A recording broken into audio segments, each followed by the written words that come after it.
Hey, Eric, how you doing? I'm good, Bob. How are you? I'm good. Hey, Anthony Black, he leads all SEC players in minutes played, and he's obviously doing pretty good with that workload. Just how do you think he's handled that as a true freshman playing, so many minutes for you? Well, I think he keeps getting better, Bob, on both sides of the ball. Obviously, we need him to score certain nights. There's other nights that we need him to, distribute the ball. He's had to try to break presses, both man-to-man presses, zone presses. He's made timely three-point shots for us. So, I think Anthony's done an incredible job. He does a great job in the weight room with what we call, in the training room with what we call prehab. He's in there always with our trainer. And you need that when you play a lot of minutes. You need to get in the training room and try to take care of your body as much as possible. And then Devo, and Ricky, they're all like top in the SEC in minutes, and I know they're good, and you want to play them a lot. But with Nick coming back, do you think you can take a few minutes away from them and give them to Nick, and just how do you think that'll work moving forward? And with this being Nick's second game, knocking some rust off, how do you think? What are you expecting from him to Wednesday night? Well, I think that obviously with Nick coming back, he played 17 minutes, which is 17 more minutes than obviously when he wasn't in uniform. But this is it's almost like our sixth team that we've built with. When you look at, the first team, we had Nick and TB, through that Texas exhibition game in the summer, and then there was a team with no Nick through Maui, and then the third team with Nick and TB against San Jose State for the one game that we've had the roster together, just one game, and then a fourth team with no TB and with Nick, and then a fifth team no TB, no Nick, and then a sixth team now with Nick. So how minutes, roles, how that gets defined is going to be based on how guys are playing and how the team's playing. We knew that anytime a player comes back, there's an adjustment for not just the player that's been sitting out, but for the other guys as well. So not a lot of teams are making that adjustment this late in the year, and obviously we are, and so hopefully we'll play better than we did against Mississippi State. Okay, I got a couple more if time allows. I'll turn it back to Mike. Thanks, Eric. Scotty? Yeah, Eric, I'm curious how important you feel offensive pace is for you guys on Wednesday. I guess given, A&M wants to kind of grind things out, and then to maybe avoid, some late shot clock situations like you guys had Saturday. Yeah, we played pretty well against Texas A&M, in the home game at our place. They're really well coached. They understand their roles. They do a good job every night of getting people to eat shot clock up. They're two different teams, A&M and Mississippi State. Both of them are very good basketball teams. Both of them have grinded out type styles. But I thought we did a pretty good job in game one against A&M. They'll make some adjustments. We'll certainly try to make some adjustments. And pace of play every night is important for both teams that are playing. And sometimes when we don't run, we don't turn the ball over as much as well.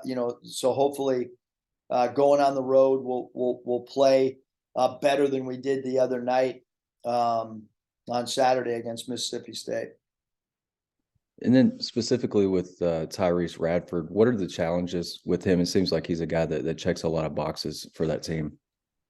Well, one, he's got great toughness. Two, he's a really good defender. He's an excellent rebounder for his position. He's a high volume free throw attempt player. He's a dynamic scorer. I think he took 19 shots last game in game one against us. So he's a focal point of their offense, obviously. Crafty in pick and rolls. Maybe earlier in his career, he was more of a screen setter in pick and rolls. Now they'll have him as a ball handler in pick and rolls, and he's just so versatile. He can play the 1 through 4. And there's not a lot of guys that can in college basketball that can play 1 through 4 and be equally effective in all 4 positions.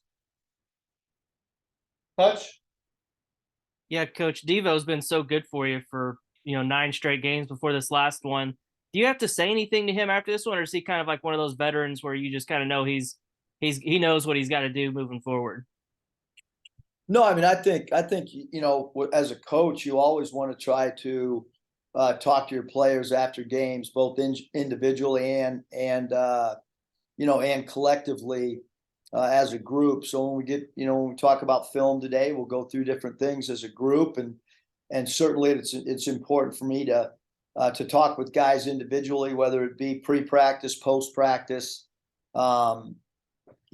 discuss matchups, discuss prior games, whatever it may be. But Devo, Devo, I mean, he's been around long enough to, and he's had such an impact on us both sides of the basketball this year. So I'm not really overly concerned with him bouncing back. And along those same lines, what do you expect from Nick, in his second game back? Where do you expect maybe the biggest strides from him? Well, I think just, him gaining experience with the current roster, there's not, we don't have a lot of time to figure this whole thing out. I mean, every game is magnified from here on out. We have 3 weeks left in this season. And it's our job to try to do everything we can to win as many games as we can with a very difficult schedule. So that's what we have to do. That's our main concern. Our main concern is how do we win as many as we possibly can over this 3-week, 6-game segment. Curtis? Coach, you guys were able to shoot it well enough and defend well enough to get an 11-point win in this first matchup, despite shooting 20 fewer shots than A&M. I guess how important is it for you to kind of limit them on the offensive glass and cut down on turnovers a little bit, especially with this one being on the road? Yeah, I mean, you never want somebody to win the possession game ever, let alone, win the possession game by 20. But we did win, we made some conscious efforts in that last game that made us susceptible to offensive rebounds. And on the flip side, it might have, gotten the ball out of certain players' hands for them. It might have sped the game up slightly, a little bit more. So we'll obviously need to do a better job, a significantly better job defensively blocking out. And like I said, I mean, Coach Williams, great coach. He's going to make adjustments. There's zero doubt in my mind that he'll tweak things and make adjustments, and we certainly cannot go into this game with the exact same game plan either. As you mentioned, there were some holes of some things that we gave up in game one's game plan, even though we did win the game and led for most of the game.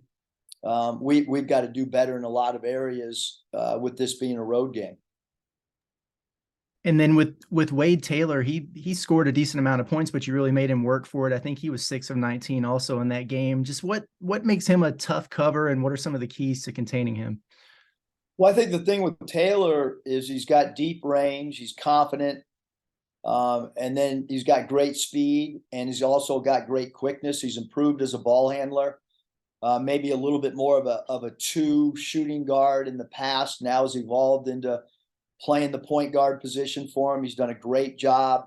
And their backcourts, it's a really difficult backcourt to contain, because both Taylor and Radford can dribble, drive, and shoot with distance and range. They both can handle the ball in pick and rolls.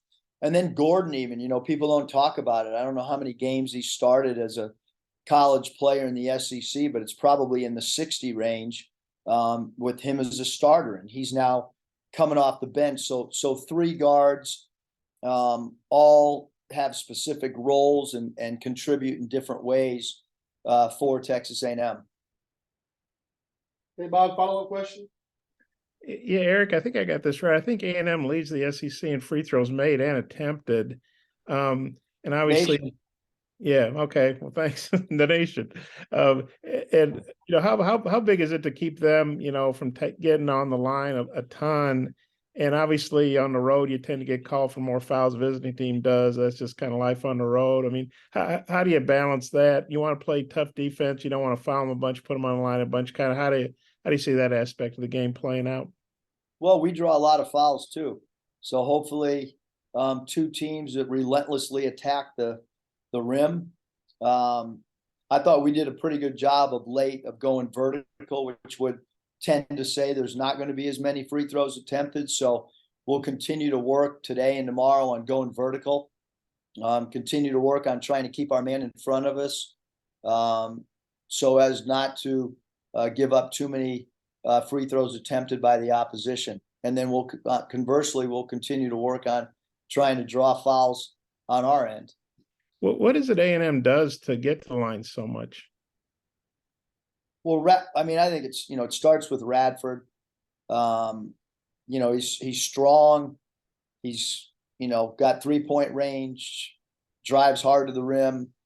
And then you got inside guys in Coleman and Marble that are, good paint scorers. And then you add in guys like Washington and Garcia.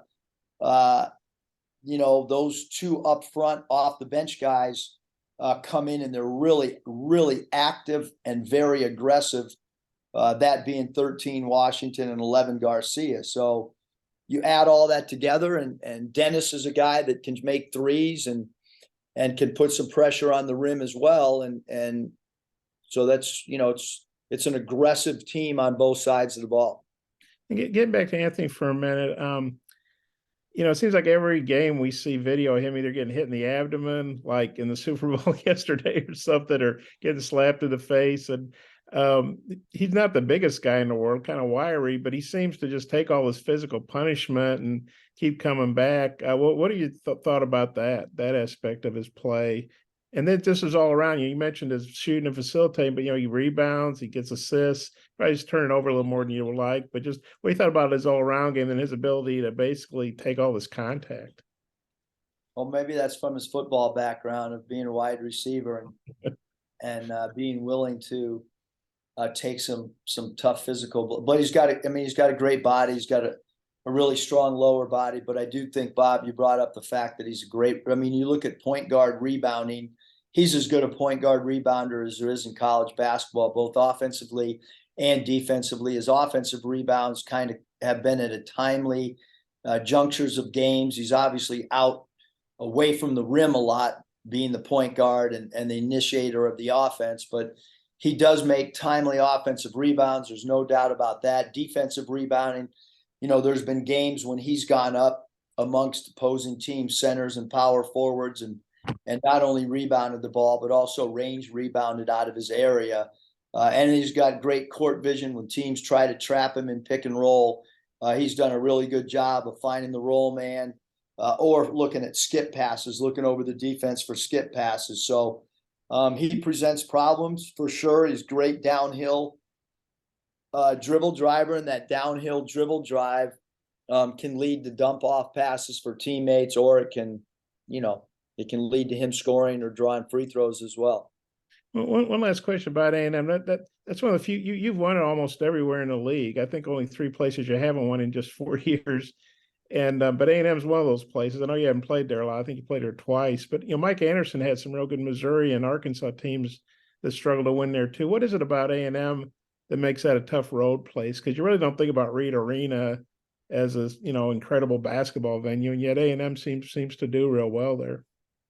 Yeah, I mean, I think that probably in my opinion, I've got a short sample size of 3.5 or almost 4 years now of playing.